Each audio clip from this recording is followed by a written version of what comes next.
Chers membres de l'UNACOIS Yessal, chers invités, mesdames et messieurs de la presse, comme nous le faisons régulièrement, nous vous avons conviés aujourd'hui à cette rencontre d'échange par rapport à la situation économique et sociale de notre pays. Suite aux malheureux événements qui ont marqué notre pays ces derniers temps, l'UNACOIS Yessal aimerait par ma voix présenter ses condoléances les plus attristées aux familles des victimes et à tous les Sénégalais. Et nous prions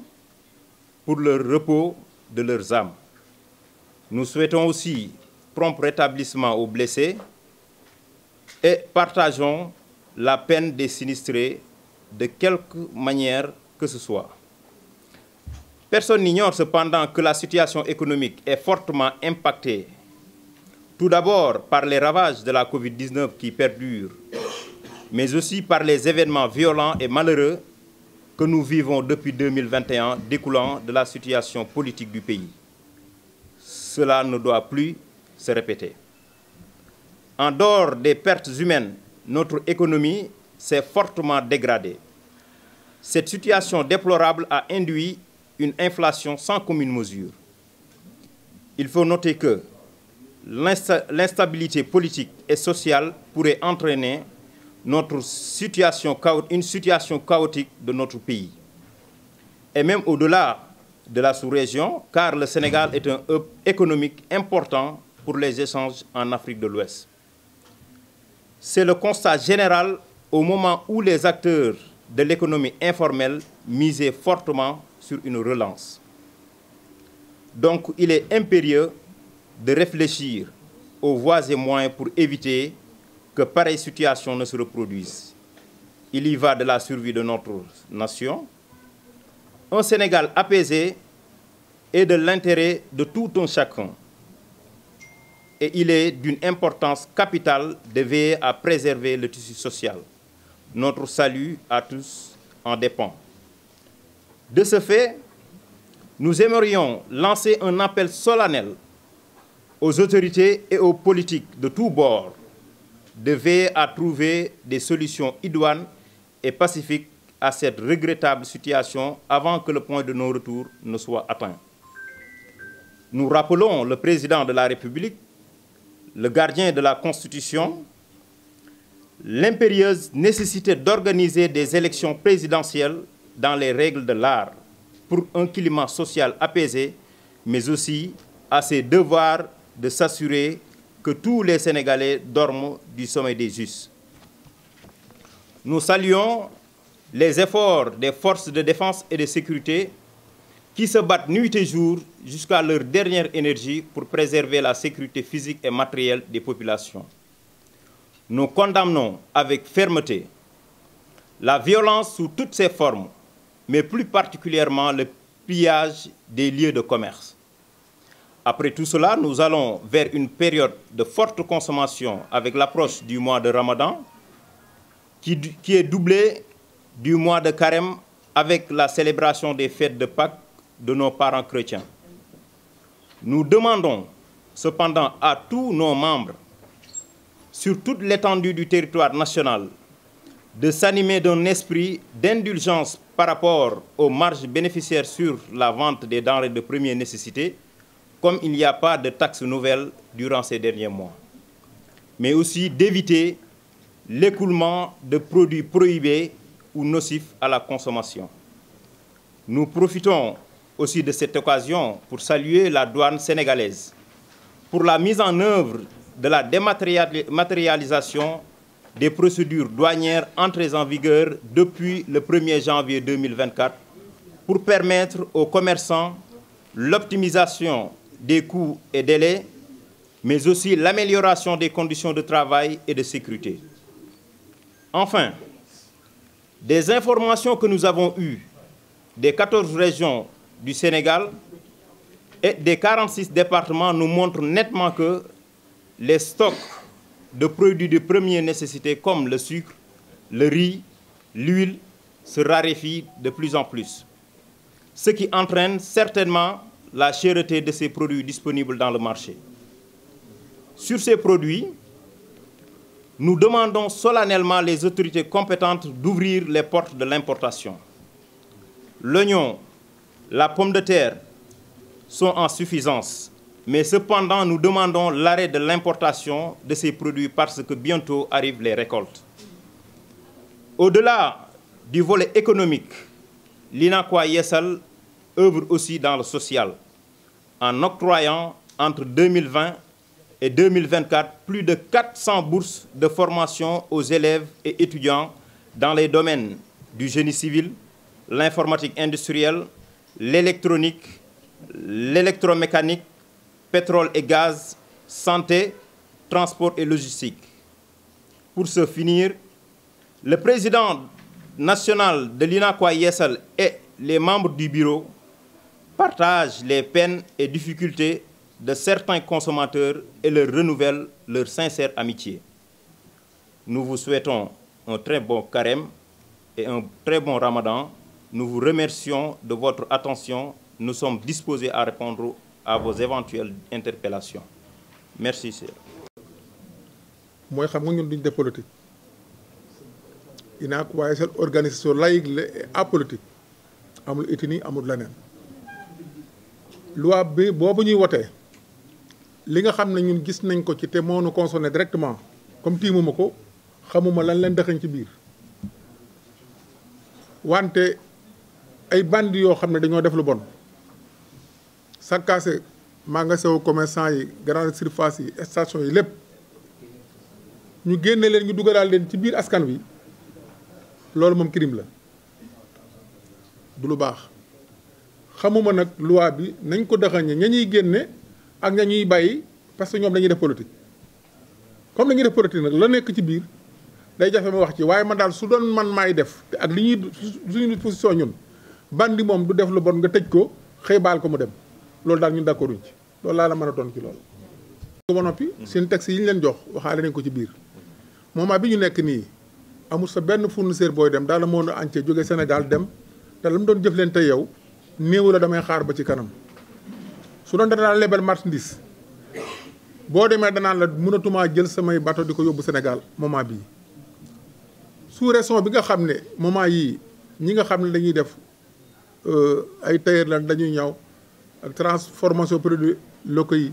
Sénégal dañ cee xereñ goo xam ne heure bi bu masaan jot Côte d'Ivoire ay Mali ay Ghana ñoo ñëpp dañuy daw ñëw ñu nekk aslem mën nañ ma seede tey kenn ñëwul commandé yi ñu defoon yëpp dañ ko renoncé ne nañ toog ba yeneen jamono loolu ku ne xam na ne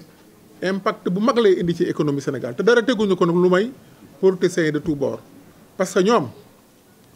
seen bopp rek moo leen tax a jóg ci loolu damay profité ci sa question bi waxaale ci li ñuy wax ndaqam ginaar dañ ci waxaale soxla xam nga ñoom matuñu 5 virgule xaw ma lan ci ñi nga % ci ñi nga xam ne ñoo nekk Sénégal mais ñoom la yàlla dogal nag ñuy def politique pour jiite réew mi xam nga ci suñu saatu réew kenn da ci dul jiite réew mi te defoo politique ndax lay tax nga jiite ci yeneen réew yi mën na faa am mais bii du fi am da ngay def politique rek ba jot ci mais mënoo def leneen ba jot ci ñoom nag ñu opté pour def politique waaye ñi ngi porté politique boo xam ne bii yàlla xam na ne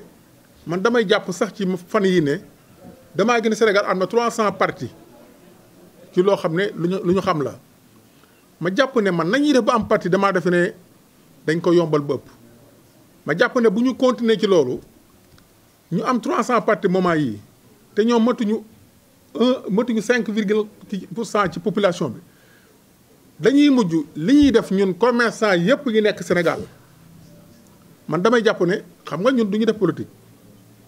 comme que du ñu def politique xam nañu lu tënk ba duñ def politique mais mën nañu lancer appel bu lii continuer parce que il faut ñu organiser parti politique yi ni ñu leen di joxee parce que 300 am nañ ko bii moment bu nga dawalaatee feeg 5 ans da nga am lu mat 1000 partis loolu nag damay wax Sénégalais yi ne leen ñun liñ ci xalaat commerçant yi bu leen kenn tënkati ci du ngeen def politique nañ ñëpp wuti ay parti politique comme ñoom bu ñu demee ba am 2000 yëf yi taxaw ku ne seet foo jëm il faut ñu xool nañ leen di joxe ay parti parce que man dama defee ne dafa yomb bopp ndaxte képp koo xam ne da nga bokk ci parti soo ci génnee ñetti fan rek nga def créer sa parti day mujj mu nekk énergie boo xam ne kenn du ko mën a gérer. loolu moom dañuy ñaan ñi nga xam ne ñooy joxe récépissé ci parti ñu di ko def comme ni ñu koy joxee ci INACO ak leneen ñun ñii de bala ñu am récépissé fu ne dañ fa dugg dañ la def na assemblée générale da nga yóbbu ko jaar préfecture enquête de moralité fu ne da nga fa dugg ci àddina moo tax organisation yi boo leen dee compté matagul sax 10 wala 20 waaye parti yi daal yaakaar naa ne boo eggee sa saak dem ne damay wut rek jox la lii nag moom dañ koy déplorer dañuy ñaan yàlla ñu seet bu ñu génnee ci situation bi parce que pëccooxo gii ñu am nii lii rek a ñu ko teg réew mi nag kenn du ko jot te defoo politique da ngay def politique ba egg ca parce que lay tax nga egg ca ñaanu ko yàlla te réew mi dafa am lu ci nekk loo xam ne danaa profité wax leen ko ndax dama déggoon ci sama sëriñ bu baax ba sëñ Abdoulaye Mbacke mu ne Sénégal jàmm rek mooy fi xew te lépp lu mu wax sëriñ Touba ko wax ku am saw ay jëme sa ko ci réew mi dana dellu ko sa kaw ba dootoo ko tal kon temps yi ñu génn ci gannaaw fu nekk ci àddina yónnee na fi say caméra yónnee na fi say ndaw di tuglu Sénégal dafa ne day tàkk te billaahi barke Serigne Touba Sénégal du tàkk du mas a am ci àddina li tey Sénégal du politiciens yi dañuy def ma ñaaw ci rek li nga xam ne moom laay wax damay anticiper encore question Mame Mor Bale ngeen baal ma danaa ci dellusiwaat mais président Macky Sall suñ ko falee fukki at ak ñaar mu yor réew mi ba di tàggoo ne mi ngi dem comme la sëñ Abdoulaye waxoon Senghor mu wax ne moom le 2 avril day jëli bagaasam day bàyyi comme niñ ko déggandoo ñun ñëpp man dama jàpp ne bitig sax soo ko joxee sa seeraan mu seere ko bu bëggee dem da nga def inventaire bala moo dem wante du xëy rek na su caabee ngi maa ngi dem loolu ñun ñu ngi koy yoo di ko wax ne ko nam jote woon ci réew mi def passation de service ak beneen président na fi toog ba def ko doo nekk le 2 avril da nga jël sa saak dem wàcc ñu ci guta loolu inaa ko waaye sel mi ngi ko koy ñaan ku yor am réew fukki weer ak ñaar wan leen a mën a dimbalee ci ñaari weer yoo koy teg pour que élection am nga joxe leen ngay dem sa yoon d'accorduñ ci benn yoon le 2 avril jël naa sama bagage dem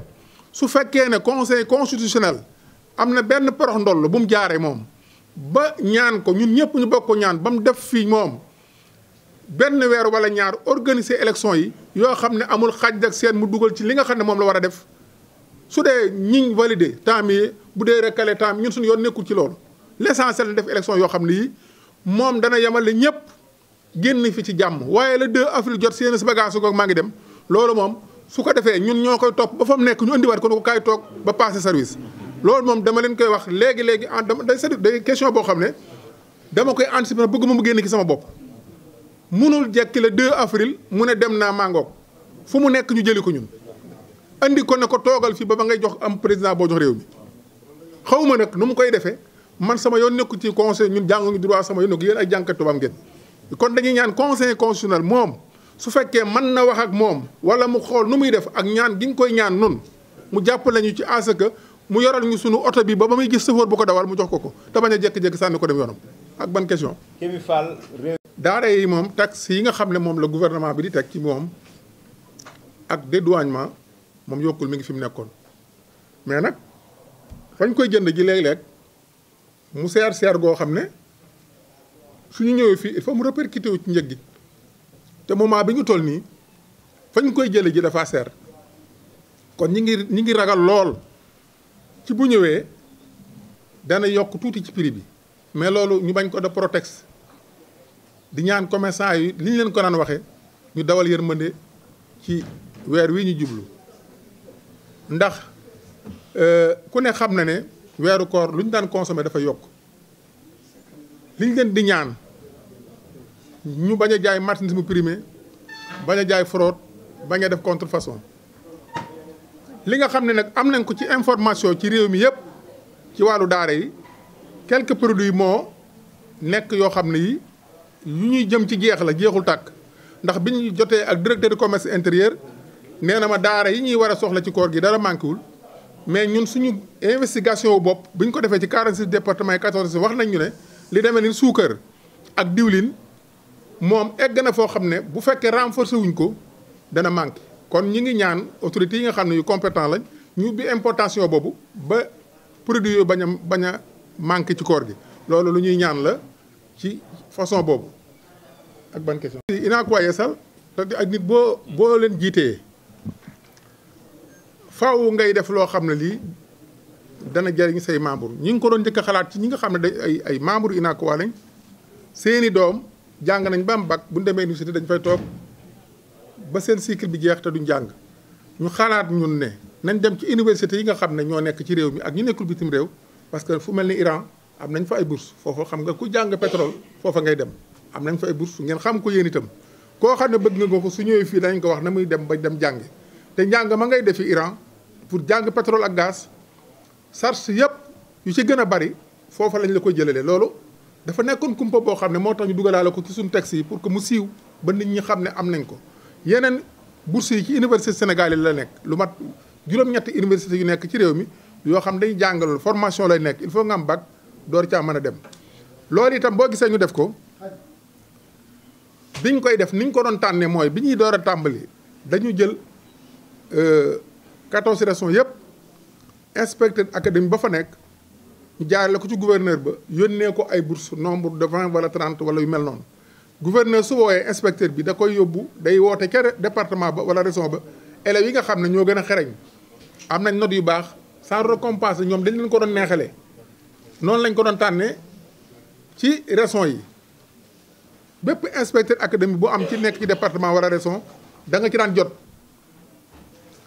nañ ko doon séddalee commission lay nekk bu fekkee ne nag ñi ko dégg rek ñëw la membre Unacois bu ñëw kooku amul benn critère lu may da ngay ñëw wax ne man membre laa ci kuréel bi laa bokk sama doom dafa am bac ma déggoon bourse yi ba seet nu ñu ne ko woo ko mu ñëw ñu ne ko ban filière ngay def mu ne man bii laay def ñu may ko bourse mu dem jàng par titre gratuit laa ñu dara loolu nañ ko doxalee ki nga xam ne bokkul Unacois itam te dégg ko te nekk sénégalais xam ne lottu na ci su ñëwee fii dañ koy may comme ni ñuy mayee membre Unacois bi amul ci xaaj ak seen képp koo xam ne ñëw nga fii sa doom am bourse am bac te kenn orienté ko wala ñu orienté ko tam xam ne bu demee dafay toog du jàng su ñëwee dinañ ko may bourse mu jàng ba ñetti at yi jàll te ñun titre gratuit la fii dana am nag lu muy fay ci école ba parce que uniforme yi ñuy solo yooyu kenn du leen ko defal ñoo koy defal seen bopp noonu daal Mamor nii la demee waaw. fii ñu ci ëpp ñoom xam nga lay li ñu xam ñun xamuñu ko ñu ci ëpp ñoo lay wax ne ci moom filière boobu lay topp la majeure partie 400 yi ñuy wax li ci ëpp pétrole ak gaz la ñuy jàng ñii dem nañu Iran ñii ñu ngi ko jàng ci biir réew mi. xam nga boo amee bac ñëw de formation ñëwuñu jàng ay diplôme pour yoru ay gouverneur ak loolu dañu jàng métier lañ doon jàng si formation yëpp métier la te yaakaar naa ne am na ci ñoo xam ne ñi jàng nañ ba génn ñi ngi en cours te li ci ëppoon solo sax biñ koy door a tàmbali dañu jël waat dañu njëkk a jël lu mat 150 bourses yóbbul ko suñu Muntaxa Mbàkke ndax am na ay élèves yoo xam ne arabe lañ jàng ba am bac arabe jóge fa dem bay wala ñu ubbi daara di jàngale bañ demee gi sëñ bi wax ko ne ko am na université yoo xam ne nangu nañoo jël élèves yi jàngal leen tubaab ku ci mën a lire rek xam nga boo jàngee ba am bac arabe da ngay mën a lire français franco lay nekk ñu naxanteeg université ñu ne képp ku mën a lire arabe su ñëwee dinañ ko jël parce que formation bi ñuy def ak moom du mat 1 mois mu lire comme ñëpp day mën a jàng leçon day def lépp donc 150 bu si njëkk a joxe Touba lañ ko yóbbu bañ fa jógee nag itam yaakaar na amul benn dëkk benn département benn commune bu nekk Sénégal boo xam ne bourse yi Unacois war a joxe eggu fa joxe nañ ko ñëpp niñ ko tey lañ ci mas a wax ci conférence de presse mais wax dëgg yàlla wala social la boo xam ne yéen ñii sax ku ci am rak wala mag wala koo xam ne ki dafa jàng te bëgg ku ko may bourse bu ñëwee fii danañ ko may bourse par titre gratuit loolu daal lay demee. amul benn dialogue boo xam ne bii Macky Sall woote na ko te Unacois amul nekku ca membre ban demee wax nañ ko ne ko situation réew mi lim ñu jural metti na suñ fournisseurs yi nangootuñ ñoo jox buñ demee di jëndi duñu wóolu pour indi fi seen bagage bi ki des commerçant yu bari seen marchandise yàqu na mais lii tax mu xaw a jafe ni grande surface yi def muy station yi ak ñeneen ñi nga xam ne dema ne ni ñoom xereñ gañ am ba ku ci nekk amoon nga assurance ñenn ñi amuñu assurance def nañ inventaire seeni dégâts ba yóbbu ko ci ministère bi nga xam ne mooy ministre de commerce mais ñi nga xam ne li ci ëpp xam ne dañu leen ravancer ki romb leen yàq seen i bagage taluñu ko ñëwuñu am fuñ ko déclaré du UNACOIS du feneen ñooñu boo leen dédommagé ban yoon nga mën a jaar ba def ko may problème parce que boo nee ku yàqale woon ñëwal Mamadou Lo ma nga xam ne yàqalu day ñëw la ma ne damaa yàqule loolu ni nga ko xalaatee lañ ko waxee ñun kantaan nag ñi ñuy bàyyi ñu génn su ma gisoon tey texte de loi bi bu ca loola nekku danaa ne dañ ko caa war a dugal bandi kenn da ko wàcc mu génn waaye ñi yàqule ñoom ñi nga xam ne amoon nañu assurance wala grande surface yi nga xam ne éventaire la ñu am seen ak fay day munu mën a dana nekk suba waaye da gouvernement bi jël na ko en compte pour fay leen mais loolu ñun ñi nga xam ne ñun ñoo leen administré xam ne li ci ëpp mooy ab góorgóorlu boo xam ne bii dafa amoon taabalam boo xoolee ay marché HLM li ko wër te bu ñuy lakk ñoom dañuy tegale taabal yi la fa nekk ni ñu lakk ko ñooñu ñoo am problème ñooñu su fekkoon ne section bu ku ci ne fa nga nekk inventaire nga la nga am te bañ cee dugal benn tappale mën na ko défendre waaye kenn ñëwagul fii UNACOIS maa ngi posé bu baax samay mots gisaguma kenn ku ñëw ci membre UNACOIS ne damaa bëgg nga bind lii à ce que lii laa yàqule ñu mën ko jël mu di dossier ñu dem saytu ko xëy na ñoom dañoo yaakaaroon ne bu xasee yàq jeex na amuñu fu ñu koy jooytoo ma comme question yi génn na du ñàkk ci fan yi ndax loi bu ñu ko wotee su fekkee ne loolu ñu waxoon comme doléance mi ngi ci biir ñu ne dana jéem a xool lancer appel def communiqué ñi nga xam ne suñuy membre lañ ñu jéem a am seen dossier topp ko bañ jox leen li nga xam ne mooy ca seen àq bu soobee yàlla.